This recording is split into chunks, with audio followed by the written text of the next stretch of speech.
Bueno, para la importancia, los modelos matemáticos de la calidad del agua constituyen una herramienta fundamental para la planeación, diseño e implementación de programas de control y prevención de la contaminación de los recursos hídricos.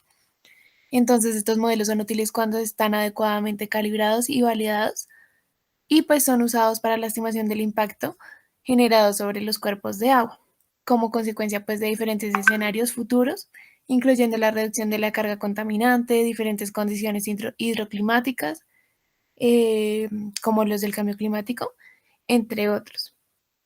Bueno, los parámetros, entonces la DBO es la cantidad de oxígeno que los microorganismos como las bacterias, hongos y plancton consumen durante la degradación de las sustancias orgánicas contenidas en la muestra, es decir, que es también el grado de contaminación y pues requiere bastante tiempo al ser un proceso biológico.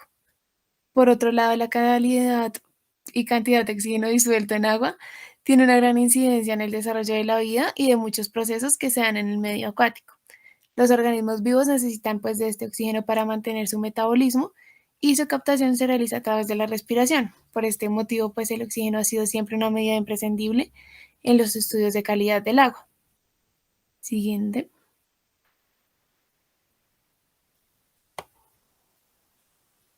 Bueno, conclusiones. Entonces se tiene que el perfil de oxígeno disuelto en el estéreo de aguas claras demuestra que el impacto de la carga orgánica proveniente de las descargas de aguas residuales domiciliarias ocasiona una concentración del parámetro que disminuya por debajo del límite máximo permisible establecido por la normativa ecuatoriana. Sin embargo, pues la capacidad de autodepuración del estéreo tiende a duplicar los valores de oxígeno disuelto en los dos últimos tramos con respecto al primero.